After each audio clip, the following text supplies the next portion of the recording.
Hello dear students. Last class में हम discuss कर रहे थे एक्सक्रीटरी सिस्टम और उसके अंदर जो है किडनी फेल्योर किस तरह से हो सकती है, क्या क्या वजह उसकी हो सकती हैं और किस तरह से हम उसको लॉन्ग टर्म के लिए जो है कुछ हमारे पास क्या क्या ऑप्शंस है वो हमने देखे थे। ठीक है, तो उसमें आई होप कि आपने उसको आगे जो है उसके नोट्स जो है मेंटेन करके उसको अच्छे से प्रिपेयर कर लिया होगा। ठीक है, अब मैं जो इस चैप्टर का जो लास्ट टॉपिक है जो कि काफ़ी टाइम से बच रहा है, ठीक है, न्यूट्रिशन के अंदर जो है हमारा जो ह्यूमन डाइजेस्टिव सिस्टम था वो थोड़ा सा बच गया था। उसको हम जो है इस क्लास में या फिर जो है इसमें जितना भी टाइम लगेगा उसमें हम फिनिश करने की इसको जो है कोशिश करेंगे। ठीक है, so nutrition in human beings और ह्यूमन डाइजेस्टिव सिस्टम। ठीक है, सबसे पहली चीज़ तो न्यूट्रिशन, हालांकि जो है आपको डेफिनेशन पहले ही मैं करवा चुका हूँ, बट एक बार आप इसको रिकॉल कर लें। ठीक है, क्या है, एक तरह की ये एक प्रोसेस है, ठीक है, जिसके थ्रू हम फूड ऑब्टेन करते हैं फ्रॉम वेरियस रिसोर्सेज। क्या करने के लिए? एनर्जी और जो बायोसिंथेसिस नीड होती है हमारी बॉडी की, उसको फुलफ़िल करने के लिए। ठीक है, so nutrition is the process of obtaining food from various sources in order to fulfil the energy and biosynthesis needs of the body, right, is known as the nutrition. ठीक है, अब ये जो न्यूट्रिशन की प्रोसेस होती है human beings के अंदर, ठीक है, वो जो हम कह सकते हैं कि कहाँ पर मेजरली जो है होती है। ठीक है, वो जो हम कह सकते हैं कि ह्यूमन डाइजेस्टिव सिस्टम में होती है। हालांकि वो कई स्टेप्स में होती है, बट हम कह सकते हैं कि जो मेन डाइजेशन का जो काम होता है, जहाँ से एनर्जी बेसिकली जो है आपको मिल पाती है, ठीक है, आफ्टर द रेस्पिरेशन, ठीक, वो जो है आपका ह्यूमन डाइजेस्टिव सिस्टम होता है, जिसको हम जो है इसमें कवर करने की कोशिश करेंगे। ठीक है, अब जो ह्यूमन डाइजेस्टिव सिस्टम होता है उसके हम कह सकते हैं कि कुछ इम्पॉर्टेंट पार्ट्स होते हैं। वैसे जो है इसके दो ही इम्पॉर्टेंट पार्ट्स होते हैं, so it has two main parts. ठीक है, कौन कौन से? सबसे पहला जो पार्ट होता है उसको हम बोलते हैं एलिमेंट्री कैनाल। ठीक है, ये एक 9 मीटर लॉन्ग जो है हम कह सकते हैं कि कैनाल होती है या ट्यूब होती है। ठीक है, जिसमें जिसके भी फर्दर जो है पार्ट्स होते हैं। ठीक, तो ये एक हमारा हम कह सकते हैं कि मेन पार्ट है एलिमेंट्री कैनाल। ठीक है, दूसरा आपके पास जो पार्ट है, second part is the associated glands. So human digestive system में मेनली क्या होती है? एलिमेंट्री कैनाल होती है, उसके कई सब पार्ट्स होते हैं। उसके अलावा जो है उससे रिलेटेड कुछ जो है ग्लैंड्स होती है, जैसे salivary glands, liver and pancreas. ठीक है, so salivary gland, liver and pancreas, these are the associated glands. ठीक है, अच्छा, अब उसके बाद एलिमेंट्री कैनाल जो होती है उसके भी सब पार्ट्स है, जैसे कि ये स्टार्ट कहाँ से होती है? माउथ या फिर बकल कैविटी से। Mouth and buccal cavity is followed by oesophagus और फूड पाइप। ठीक है, ईसोफेगस या फूड पाइप जो है उसके बाद का हम कह सकते हैं कि ऑर्गन होता है। Then we have stomach, small intestine, large intestine and finally the anus. ठीक है, so these are the 6 components of the alimentary canal, or we can say that alimentary canal consists of the 6 important components. The first one is the mouth cavity or buccal cavity, second esophagus or food pipe, third stomach, fourth small intestine, and fifth large intestine, and finally sixth one is the anus. ठीक है, सो ये दो main parts होते हैं human digestive system के, और उनके जो है सब पार्ट्स या जो है क्या क्या कंपोनेंट्स होते हैं वो हमने देख लिया। अब हम देखने की कोशिश करते हैं वेरियस स्टेप्स जो होती हैं किसके अंदर? न्यूट्रिशन के अंदर। So various steps of nutrition जो है आपको पता है क्या होती हैं। सबसे पहला जो स्टेप होता है, हालांकि this is not the part of the digestive system. ठीक है, ये हम न्यूट्रिशन में बात कर रहे हैं। न्यूट्रिशन में हम इन चीज़ों को डिस्कस करने के बाद मेजरली जो है जो डिस्कस करेंगे वो डाइजेशन और उससे रिलेटेड डाइजेस्टिव सिस्टम देखेंगे। सो न्यूट्रिशन में सबसे पहला काम क्या होता है? इंजेशन का, फूड को इंटेक किया जाता है। ठीक है, इंजेशन के बाद जो चीज़ आती है वो होता है आपका digestion. Ingested food is digested by the digestive system, and third one is the absorption. Food जो है जो स्मॉल पार्टिकल्स जो फूड के हो गए हैं उनको एब्जॉर्ब किया जाता है ब्लड में, फिर एजिमुलेट किया जाता है, एंड देन फाइनली जो है एनर्जी रिलीज़ होने के बाद जो वेस्ट सब्सटेंसेस होते हैं उनको एक्सक्रीट किया जाता है, ठीक है, या इजेस्ट किया जाता है ना, फीकल वगैरह जो मैटर होता है उसको, ठीक है। चलिए अब हम आगे अगर बात करते हैं कुछ और, ठीक है। सो इंजेशन क्या है, एक तरह की प्रोसेस है क्या करने की, putting food into the mouth, ठीक है। माउथ में जो फूड हम कह सकते हैं कि रख रहे हैं या बाहर से ले रहे हैं, ठीक है, किसके हेल्प से, हैंड्स की हेल्प से ऑफ कोर्स, ठीक है। So the process of putting food into the mouth with the help of hands is known as the ingestion, ठीक है। और इसमें जो मेजरली काम जो होता है या मेन ऑर्गन होता है इंजेशन की प्रोसेस में, वो होता है आपका माउथ। माउथ में हम फूड को जो है पुट करते हैं, ठीक है। सो माउथ क्या है, एक तरह का स्पेशल ऑर्गन है, ठीक है, in human body to ingest the food. Food को इंजेस्ट करने के लिए स्पेशल ऑर्गन जो होता है उसको हम बोल रहे हैं क्या, माउथ। सेकेंड स्टेप आपकी क्या है, डाइजेशन। सो डाइजेशन में क्या होगा, एक तरह की ये जो हम कह सकते हैं कि बहुत ही लॉन्ग और कॉम्प्लेक्स प्रोसेस होती है, ठीक है। बहुत सारे हम कह सकते हैं कि इसमें चीज़ें होती हैं जो भी आगे देखेंगे आप तो पता चलेगा, ठीक है। डाइजेशन जो है वो स्टार्ट तो कहाँ से हो जाता है, बेसिकली माउथ में, ठीक है। सो digestion it self start in the mouth, but finally हम कह सकते हैं कि जो कंप्लीट होता है डाइजेशन वो जो है स्मॉल इंटेस्टाइन में जा कर के कंप्लीट होता है, ठीक है। सो उसके बाद हम देखते हैं आगे कि अब ये जो हम कह सकते हैं कि डाइजेशन जो होता है वो होता कैसा है माउथ के अंदर। माउथ के अंदर डाइजेशन की प्रोसेस आप देखें तो माउथ कैविटी या जिसको हम बोल रहे हैं बकल कैविटी, उसके अंदर क्या क्या चीज़ें होती है। माउथ का जब आप स्ट्रक्चर देखें तो उसके अंदर आपको कुछ टीथ स्ट्रक्चर्स दिखेंगे, then you have tongue and salivary gland, ठीक है। टंग के नीचे जो है आपको सलाइवरी ग्लैंड भी देखने को मिलेगी, ठीक है। अब ये जो टीथ है उसका मेन काम क्या होगा, सबसे पहले ये क्या करेगा, cut the food into small pieces. Food को छोटे छोटे जो है पार्ट्स में या पीसेस में ये काटेगा, फिर उसके बाद इसको च्यू करेगा, चबाएगा, ठीक है। और च्यू करने के बाद इसको पीस देगा, ग्राइंड कर देगा।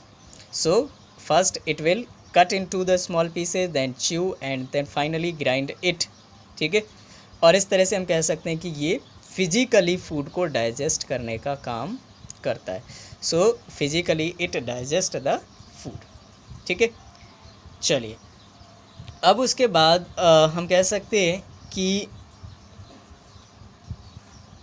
जो टंग होती है, टंग बेसिकली जो है क्या करेगी, फूड को जो है, जो हम कह सकते हैं कि जो कॉम्प्लेक्स फूड था जिसको टीथ ने जो है स्मॉल पीसेस में जो है हम कह सकते हैं कि ग्राइंड कर दिया, ठीक है ना, उसको अब ये क्या करेगी, मिक्स करने का, आपस में मिक्स करेगी, ठीक है।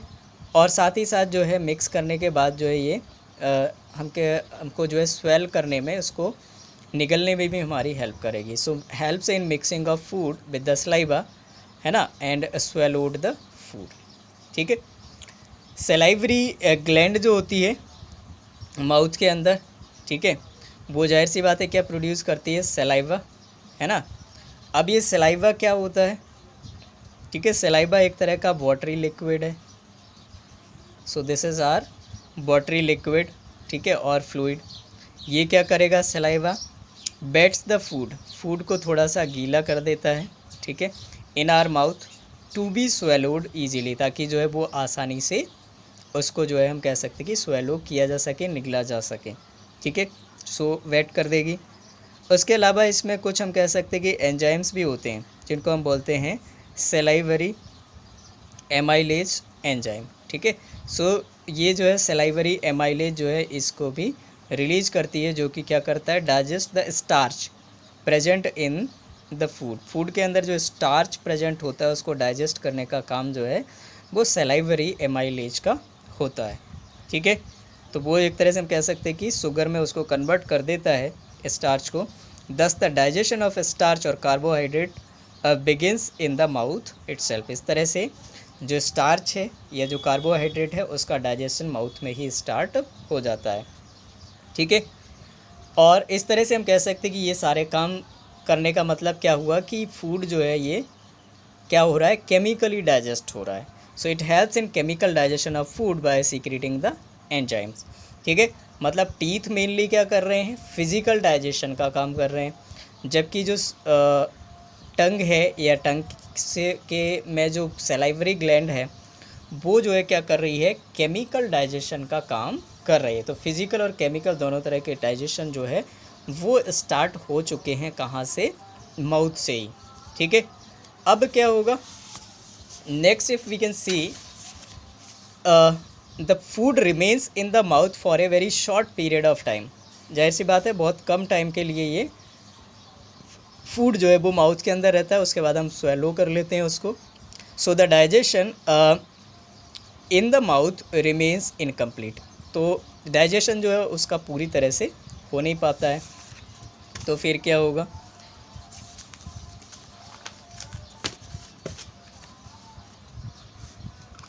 इसमें आप देखेंगे कि जो स्लाइटली डाइजेस्टेड फूड है ना, in the mouth swallowed by tongue and goes down in the food pipe. आगे चल के ये कहाँ पर जाएगा, फूड पाइप के अंदर जाएगा, ठीक है। So if you can see here, so we have this structure. So mouth cavity के अंदर क्या हो गया है, फूड हमने ले लिया, उसके अंदर टीथ ने उसको ग्राइंड कर दिया फाइनली। ग्राइंड करने के बाद जो सलाइवरी ग्लैंड आपको यहाँ पे दिख रही हैं, so these salivary glands will will wet the food, and finally the salivary amyle is present in this or secreted by these glands will digest the sugar or the starch or the carbohydrate present in the food, ठीक है। अब short period में जो है ये इतना हम कह सकते हैं कि थोड़ा बहुत डाइजेशन होने के बाद अब ये जो है फूड कहाँ पर पास होगा, ये ईसोफेगस, ये हम कह सकते हैं कि फूड पाइप है, उसके अंदर आपका फूड आएगा, ठीक है। So slightly digested food in the mouth swallowed by tongue and goes in down in the food pipe called the oesophagus. इस फूड पाइप को हम जो है ईसोफेगस बोलते हैं, ठीक है। और इसमें ये फूड जो है नीचे आता कैसा है, एक तो काम जो है हमारा किसने आसान कर दिया, जो हम कह सकते हैं कि जो टंग है उसमें जो सलाइवरी ग्लैंड्स थी उसने उसको वेट कर दिया, तो वेट होने की वजह से उसका स्मूथ फैसेस हो गया। दूसरा जो है ईसोफेगस के अंदर क्या होता है, एक रिदमिक या अल्टरनेट कॉन्ट्रैक्शन और एक्सपेंशन होता है, जिसको हम बोलते हैं पेरिस्टाल्टिक मूवमेंट।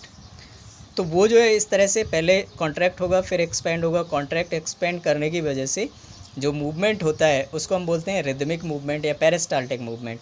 तो पेरिस्टाल्टिक मूवमेंट जो है जैसे ही आगे पीछे होता है उस वजह से फूड जो है वो नीचे आ जाता है, ठीक है। ये हम कह सकते हैं उसमें से स्मूथली पास हो जाता है, ठीक है। अब आप ये समझे कि हाँ, इसमें नोट लगा करके भी मैंने आपको मेंशन कर दिया है that peristaltic movement is responsible for the movement of food all along the alimentary canal. पूरी की पूरी एलिमेंट्री कैनाल माउथ से लेकर के एनस तक, उसमें जो फूड मूव करता है उसके पीछे जो रिस्पॉन्सिबल मूवमेंट है, ठीक है, वो पेरिस्टाल्टिक टाइप का ही है। मतलब हर एक जो हम कह सकते हैं कि एलिमेंट्री पार्ट का कंपोनेंट होता है वो इसी तरह से रिदमिकली जो है आगे पीछे कॉन्ट्रैक्ट रिलैक्स होता है और उस वजह से फूड जो है वो आगे जो है वो शिफ्ट होते चला जाता है, ठीक है। आई होप आपको यहाँ तक चीज़ें जो है वो क्लियर हो गई हैं। फूड कहाँ पर पहुँच चुका है, एक तरह से ईसोफेगस में या फिर फूड पाइप में, ठीक है। अब उसके बाद आप देखेंगे कि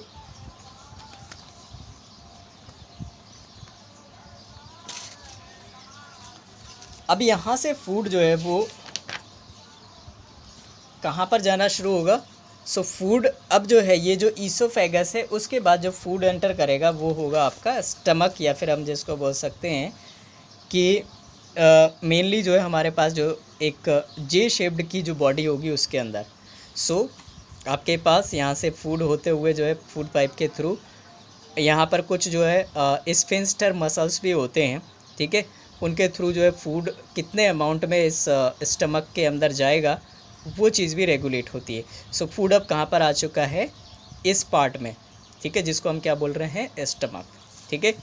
so food enter into a J shaped organ present on the left side of the abdomen. हमारा जो एब्डोमेन होता है उसके लेफ्ट साइड में ये एक जे शेप्ड का आपको ऑर्गन दिखाई दे रहा है, इसको हम क्या बोल रहे हैं, बेसिकली स्टमक। ठीक है, सो स्टमक में फूड पहुंच गया है। ठीक है, अब उसके बाद food is further digested into the stomach. Food जो है स्टमक के अंदर और डाइजेस्ट होगा। जो फूड जो है माउथ में जो डाइजेशन उसका स्टार्ट हुआ था, that digestion will also continue in stomach. ठीक है, अब वहाँ पर क्या होगा, food churned into the stomach, वहाँ पर उसकी चर्निंग होगी, मिक्सिंग होगी फॉर अबाउट 3 आवर्स, 3 घंटे तक उसकी चर्निंग जो है होती है। ठीक है, during this time the food breaks down into still smaller pieces. ठीक है, और भी छोटे छोटे पीसेज में ये जो है ब्रेक हो जाता है यहाँ पर चर्निंग की वजह से। And forms a semi solid paste, और एक तरह का सेमी सॉलिड, मतलब पूरी तरह से सॉलिड नहीं, लेकिन जो है सेमी सॉलिड जो पेस्ट है वो जो है फूड का बन जाता है। ठीक है, ठीक है, फूड कहाँ से, ईसोफेगस, या हम कह सकते हैं कि फूड पाइप से एंटर किया स्फिंक्टर मसल्स के हेल्प से, और फाइनली जो है हम कह सकते हैं कि फूड जो है वो 3 घंटे तक उसकी चर्निंग हो रही है। कहाँ पर, जो एक जे शेप्ड ऑर्गन है जिसको हम बोल रहे हैं स्टमक, तो स्टमक के अंदर चर्निंग की वजह से और भी फूड जो है छोटे छोटे पार्ट्स में, स्मॉल पार्ट्स में जो है वो क्या हो रहा है, हम कह सकते हैं कि ब्रेक हो रहा है। ठीक है, और इस तरह से एक सेमी सॉलिड पेस्ट जो है वो बन जा रहा है।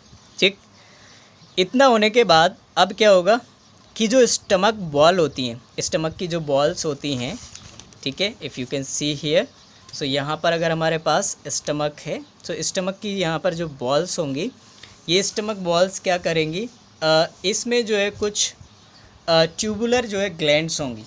ठीक है, डिफरेंट टाइप के जो है ट्यूबुलर ग्लैंड्स होंगे, वो ग्लैंड्स जो है कुछ गैस्ट्रिक जूसेस जो है वो सीक्रेट करेंगे। So tubular glands in the stomach wall will secrete the gastric juices. ठीक है, जो कि कैसे होते हैं, एसिडिक होते हैं नेचर में। क्यों, क्योंकि इनके अंदर जो है HCl का अमाउंट होता है। अब ये HCl जो होता है वो करता क्या है, ठीक है, गैस्ट्रिक जूस जो है, ये 3 अलग अलग तरह के सब्सटेंसेस इनके अंदर होते हैं। फिर से समझेंगे आप लोग, स्टमक की जो वॉल होती हैं उनके अंदर कुछ जो है ट्यूबुलर ग्लैंड्स होती हैं, 3 ट्यूबुलर ग्लैंड्स होती हैं, वो गैस्ट्रिक जूसेस जो है वो रिलीज़ करती हैं। जो गैस्ट्रिक जूस कैसा होता है, एसिडिक होता है। क्यों, क्योंकि उसके अंदर HCl होता है। HCl के अलावा इन गैस्ट्रिक जूसेस में 2 और भी चीज़ें होती हैं जिनको हम बोलते हैं पेप्सिन एंजाइम, एंड थर्ड जो होती है उसको हम बोलते हैं mucus. So tubular glands releases the gastric juices which has 3 important components. Number 1 HCl, number 2 pepsin enzyme, and number 3 is the mucus. ठीक है, so these 3 substances are released by the gastric juices of the stomach wall. ठीक है, और the glands of the stomach wall. अब HCl का क्या काम होगा, HCl बेसिकली क्या करेगा, makes the gastric juice medium acidic. ठीक है, मतलब जो गैस्ट्रिक जूस का मीडियम है उसको ये एसिडिक बनाएगा, जिससे क्या हो जाएगा, पेप्सिन जो है जो फूड में प्रेजेंट है, ठीक है, ये हम कह सकते हैं कि उसके अंदर प्रेजेंट है फूड में, वो क्या कर सके, प्रोटीन वगैरह को जो है बहुत ही इफ़ेक्टिव तरीके से हम कह सकते हैं उसको डाइजेस्ट कर सके। ठीक है, तो प्रोटीन को बहुत अच्छे तरीके से डाइजेस्ट कर सके कौन, पेप्सिन, ऐसा जो है मीडियम प्रोवाइड करने का काम करता है HCl। ठीक है, इसके अलावा जो है HCl हम कह सकते हैं कि ये बैक्टीरिया वगैरह जो फूड में पहुंच जाते हैं उसको किल करने का काम भी करता है। ठीक है, आई होप आपको क्लियर है। HCl 2 काम कर रहा है, एक तो हम कह सकते हैं कि एक मीडियम फैसिलिटेट कर रहा है पेप्सिन एंजाइम के लिए, जिससे कि पेप्सिन एंजाइम जो है प्रोटीन को जो कि हमारे फूड में अवेलेबल है उसको इफ़ेक्टिव तरीके से डाइजेस्ट कर सके। दूसरा जो है, जो बैक्टीरिया वगैरह हमारे बॉडी में अंदर आ गया है उसको किल कर सके। ठीक है, दूसरा जो है आपके पास पेप्सिन एंजाइम, ये सिंपली क्या करेगा, डाइजेस्ट करेगा प्रोटीन्स को, क्या करने के लिए, टू फॉर्म स्मॉलर मॉलिक्यूल्स। ठीक है, only active in the presence of N acid. ठीक है, ये कब जो है हम कह सकते हैं एक्टिव होता है, जब HCl जो होता है वो प्रेजेंट होता है। ठीक है, सो पेप्सिन का काम क्या है, प्रोटीन को डाइजेस्ट करना, ठीक है, स्मॉलर मॉलिक्यूल्स में। और थर्ड जो चीज़ थी उसको हम बोल रहे थे mucus. So mucus protects the stomach wall. Mucus क्या करेगा, स्टमक वॉल को प्रोटेक्ट करेगा, किससे, फ्रॉम HCl। ये HCl जो है वो स्टमक वॉल को नुकसान पहुंचा सकता है। ठीक है, तो ये म्यूकस जो है उसको रोकेगा। ठीक है, या हम कह सकते हैं HCl जो है जो स्टमक वॉल है उसको इरोड कर सकता है, उसको रोकने का काम होगा इसका। ठीक है, चलिए। अच्छा, कई बार क्या होता है HCl की अमाउंट अगर बढ़ जाती है हमारे बॉडी के अंदर तो अल्सर्स भी आ जाते हैं हमारे पेट के अंदर। तो इन अल्सर्स को रोकने का काम जो है HCl की वजह से जो हो सकते हैं वो होता है आपका म्यूकस का। ठीक है, सो स्टमक के अंदर फूड आया, फूड की चर्निंग हुई और छोटे छोटे हम कह सकते हैं कि पार्ट्स में डिवाइड होकर के सेमी सॉलिड पेस्ट बन गया। ठीक है, फिर इसका डाइजेशन हो रहा है और आगे चल के कैसे हो रहा है, स्टमक के अंदर स्टमक वॉल्स हैं, ये वॉल्स में जो है हम कह स्टमक वॉल के अंदर ट्यूबुलर ग्लैंड्स हैं। ये ग्लैंड्स जो है गैस्ट्रिक जूस रिलीज़ कर रहे हैं। गैस्ट्रिक जूस के अंदर 3 इंपॉर्टेंट सब्सटेंस है, HCl, pepsin and mucus. HCl जो है पेप्सिन को प्रोटीन डाइजेस्ट करने के लिए मीडियम फैसिलिटेट कर रहा है, जबकि दूसरी तरफ जो है ये बैक्टीरिया को किल कर रहा है। ठीक है, पेप्सिन एंजाइम जो है प्रोटीन को डाइजेस्ट करेगा इन the presence of HCl medium और एसिडिक मीडियम। म्यूकस जो है HCl की वजह से जो नेगेटिव इम्पैक्ट जो है स्टमक वॉल पर हो सकता है उसको प्रिवेंट करने का काम करता है। ठीक है, तो इस तरह से प्रोटीन डाइजेशन जो है वो कहाँ पर स्टार्ट होता है, स्टमक के अंदर। याद रखना, एग्ज़ाम में जब भी आपसे पूछा जाएगा तो पूछा जाएगा कि स्टार्च का डाइजेशन कहाँ से शुरू होता है। सो आपको बताना है कि ये आपका स्टार्ट होता है माउथ से, जबकि दूसरी तरफ आप बताएंगे कि जो प्रोटीन का डाइजेशन है वो कहाँ से स्टार्ट होता है, प्रोटीन से। ठीक है, so protein digestion begins in the stomach. ठीक, उसके बाद partially digested food goes into the small intestine. तो अब एक तरह से आप कह सकते हैं कि पार्शली जो है फूड वो डाइजेस्ट हो चुका है, अब ये कहाँ पर जाएगा, स्मॉल इंटेस्टाइन के अंदर। ठीक है, with the regulation of sphincter muscles. तो इसमें भी जो है स्पिंस्टर मसल्स होंगे आपके। ठीक है, releases it in small amounts in small intestine. ठीक है, हम कह सकते हैं कि इस तरह से जो फूड है वो स्मॉल इंटेस्टाइन के अंदर आपका पहुंच रहा है। ठीक है, चलिए, तो आप देख रहे हैं कि जो फूड जो है निकल करके यहाँ से अब यहाँ पर आपके कुछ जो है आप समझ लीजिए कि यहाँ कुछ स्फिंक्टर मसल्स होंगे जो कितने अमाउंट में फूड जो है वो स्मॉल इंटेस्टाइन के अंदर पहुँचेगा ये डिसाइड करेंगे। ठीक है, सो फूड जो है हम कह सकते हैं कि इसके अंदर आ गया है, अब किसके अंदर, स्मॉल इंटेस्टाइन के अंदर, जहाँ पर अब आगे की प्रोसेस आपको देखने को मिलेगी। ठीक है, क्या हो रहा है, स्मॉल इंटेस्टाइन के अंदर जो है, जो कि आपकी क्या है, लार्जेस्ट पार्ट है आपका एलिमेंट्री कैनाल का। ठीक है, so largest part of the alimentary canal is known as the small intestine. ठीक है, ये 6.5 मीटर जो है लॉन्ग होती है एडल्ट मैन के अंदर, और ये जो है हम कह सकते हैं कि इसकी लेंथ जो है वो वेरी कर सकती है depending on the food of animal, food the animal eat. मतलब किस तरह का फूड जो है एनिमल खा रहा है या कोई भी जो है ऑर्गेनिज्म कंज्यूम कर रहा है, उसके हिसाब से ये छोटी बड़ी हो सकती है, इसकी लेंथ जो है वो वेरी कर सकती है।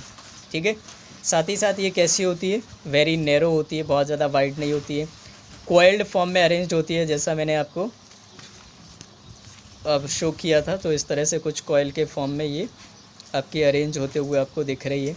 ठीक है, नैरो है काफ़ी। यहाँ पर क्या होगा, सेल्यूलोज जो है, ठीक है, carbohydrate food digested with difficulty. ठीक है, grass eating herbivores animals like cow need large small intestine to digest cellulose completely. ठीक है, यहाँ पर अब थोड़ी सी बात की गई है किसके बारे में, जो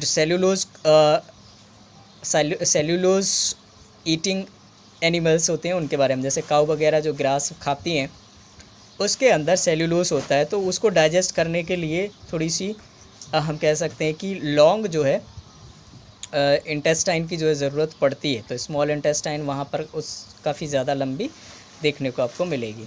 ठीक है, मीट जो होती है उसको वो जो है इजीली डाइजेस्ट हो जाती है कार्निवोर्स के अंदर, सो उनके अंदर जो ये स्मॉल इंटेस्टाइन होती है उसकी लेंथ बहुत ही छोटी होती है, ठीक है। और स्मॉल इंटेस्टाइन जो है हम कह सकते हैं कि कंप्लीट डाइजेशन जो है उसकी साइट होती है, मतलब फूड कम्प्लीटली कहाँ पर डाइजेस्ट होता है, तो स्मॉल इंटेस्टाइन के अंदर। सो this is the site of complete digestion of the food, ठीक है, लाइक कार्बोहाइड्रेट, प्रोटीन, फैट्स वगैरह, ठीक है। It receives secretion from the 2 glands. अब स्मॉल इंटेस्टाइन में सीक्रेशन जो है रिसीव होते हैं, मतलब कहाँ कहाँ से रिसीव होते हैं, तो एक तो आपका लीवर से और दूसरा पैनक्रियास से। So you can see here the location of the glands like liver. तो लीवर आपके पास, this is your liver and it has the gall bladder, ठीक है, इसमें से बाइल जूस वगैरह रिलीज़ होगा। और दूसरा आप देख रहे हैं यहाँ पर एक लीफ लाइक स्ट्रक्चर। तो ये दोनों ही, ये भी जो है हम कह सकते हैं कि अपना सीक्रेशन पोर करेगा किसके अंदर, स्मॉल इंटेस्टाइन में। और जो पैनक्रियास है वो भी जो है अपना सीक्रेशन किसके अंदर देगी, इन पैनक्रियास के अंदर, ठीक है। अब ये कौन कौन से सीक्रेशन होंगे, क्या क्या चीज़ें रिलीज़ करेंगे, उसको हम देखते हैं।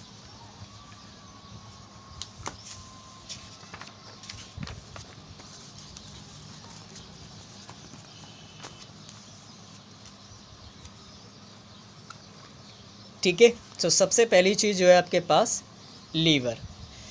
तो लीवर आपका जो होता है उसके अंदर क्या होता है, गॉल ब्लैडर होता है, ठीक है।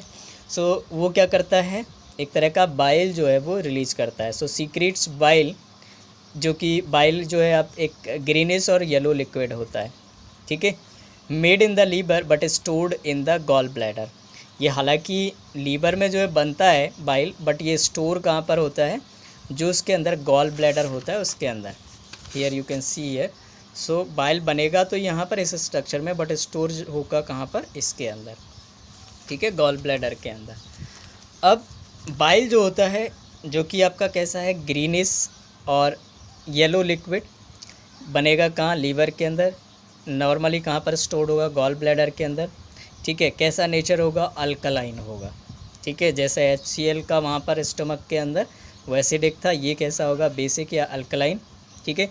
Makes the food alkaline which is acidic as it came out from the stomach. Stomach में HCl था, उस वजह से जो है वो एसिडिक हो गया था फूड, उसको जो है ये उसके इफ़ेक्ट को काउंटर करता है, ठीक है।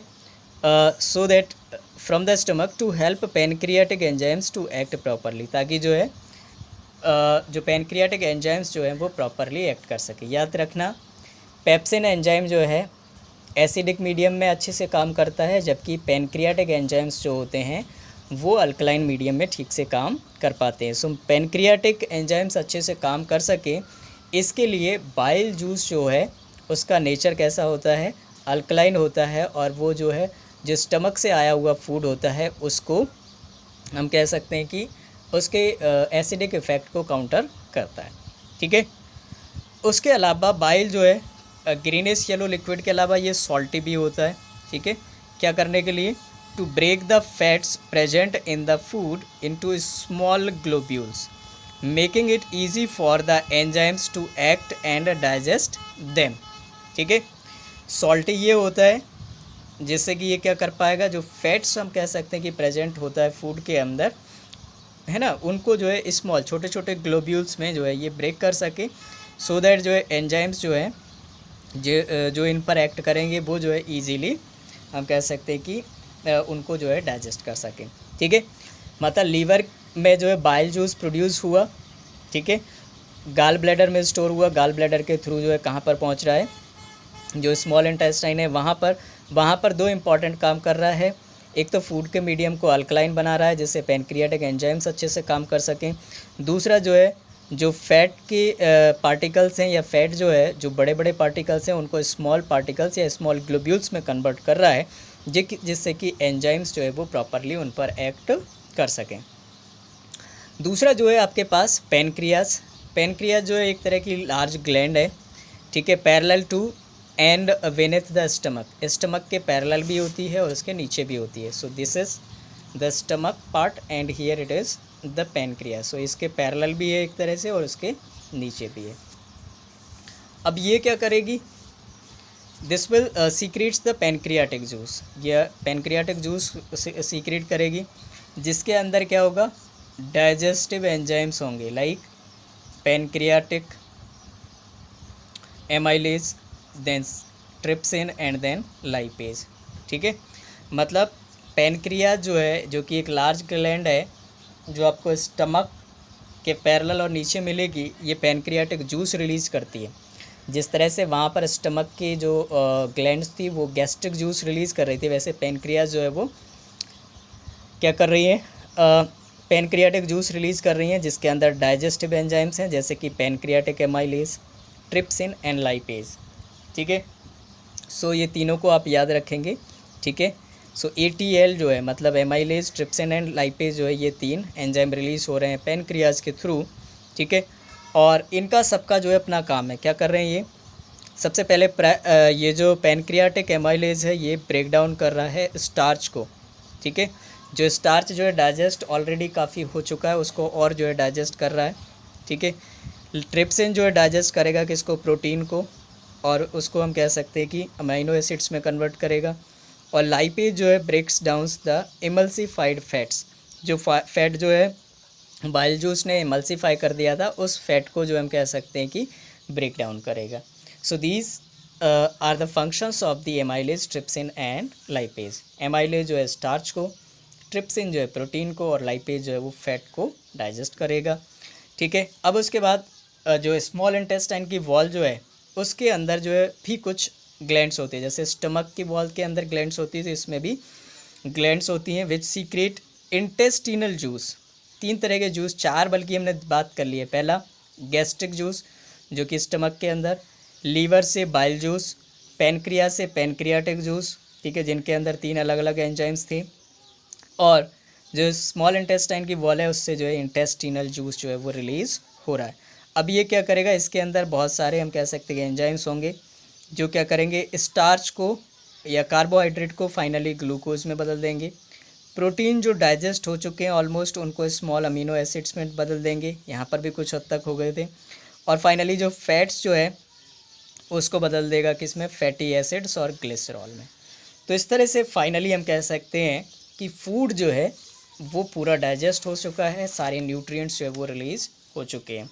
ठीक है, now what will happen next is the glucose, amino acid, fatty acids and glycerol are small water soluble molecules. तो ये डाइजेशन के बाद जो ग्लूकोज और अमीनो एसिड्स हैं या ग्लिसरॉल्स हैं, ये बहुत ही हम कह सकते हैं कि छोटे छोटे वाटर सॉल्यूबल मॉलिक्यूल्स होते हैं जो वाटर में डिजॉल्व होकर के फाइनली जो है मिक्स हो जाते हैं। ठीक है, किसके अंदर, ब्लड के अंदर। अभी देखेंगे किस तरह से एब्जॉर्प्शन होता है। So in this way the process of digestion converts the large and insoluble food molecules into small water soluble molecules। ठीक है, चलिए, फूड जो है पूरी तरह से डाइजेस्ट हो चुका है, अब क्या होगा, फूड का एब्जॉर्प्शन होगा। ठीक है, सो digestion converts the food in a very small fine particles that they can now pass through the walls of the small intestine containing blood capillaries. Small intestine की वॉल में क्या होती है, ब्लड कैपिलरीज होती है, जो क्या करती है, फूड जो डाइजेस्टेड हुआ है उसको लेकर के जाती है। ठीक है, और मिक्स कर देती है, mix into the blood, blood के अंदर मिक्स कर देती है। This is called the absorption. ठीक है, मतलब process of taking the food from the small intestine and putting into the blood is known as the absorption. ठीक है, उसके अलावा आप देखें, so small intestine is the main region for the absorption of digested food. मतलब small intestine में completely digestion भी होता है और एब्जॉर्प्शन भी फिर यहीं से होता है। It is specially adopted for this purpose, इस पर्पज़ के लिए जो है ये विशेष रूप से अडॉप्टेड होती है। स्मॉल फिंगर लाइक प्रोजेक्शंस, कुछ जो है छोटे छोटे फिंगर लाइक प्रोजेक्शंस जो है जिनको हम बोलते हैं विली, वो प्रेजेंट होते हैं इनर स्टमक वॉल में, विच इंक्रीजेस एरियाज। ये स्टमक वॉल नहीं होगा बल्कि स्मॉल इंटेस्टाइन वॉल होगा। ठीक है, तो इसको आप वहाँ पे देख लेना। ठीक है, which increases the areas of the wall to absorb the digested food rapidly. ठीक है, अब उसके बाद एब्जॉर्ब फूड जो होगा is now goes into the blood, blood के अंदर जाएगा। तो ब्लड के अंदर जाने के बाद एज्यूमुलेशन होगा। So fourth step will be assimilation. Blood carries the digested और डिजॉल्व्ड फूड ठीक है, reaches to each and every cell assimilated as part of the cell perform respiration in the presence of the oxygen. तो blood जो है क्या कर रहा है, डाइजेस्टेड फूड कैरी कर रहा है, डाइजेस्टेड और डिजॉल्व फूड को। ये क्या कहाँ पहुँचेगा, हर एक सेल तक, ठीक है। Assimilated as part of the cell के अंदर जाएगा, सेल परफॉर्म करेगी रेस्पिरेशन किसके प्रेजेंस में, ऑक्सीजन के प्रेजेंस में, ठीक है। Oxidation of assimilation food takes place and release of the energy in the form of the ATP, और इस तरह से एनर्जी जो है वो रिलीज हो जाएगी after the process of oxidation, ठीक है। चलिए अब उसके बाद आप देखें, एनर्जी जो है यूटिलाइज हो जाएगी ग्रोथ और रिपेयर करने के लिए बॉडी को, ठीक। अनयूटिलाइज्ड फूड जो होगा immediately stored in liver in the form of glycogen to be used in the emergency. कुछ जो है अनयूटिलाइज्ड फूड रह जाएगा जो कि लीवर के अंदर स्टोर्ड रहता है, उसको हम इमरजेंसी में यूज कर सकते हैं। नेक्स्ट प्रोसेस जो होगी या फाइनल स्टेप जो होगी जिसको हम बोल रहे हैं egestion. So undigested food can not be absorb by small intestine.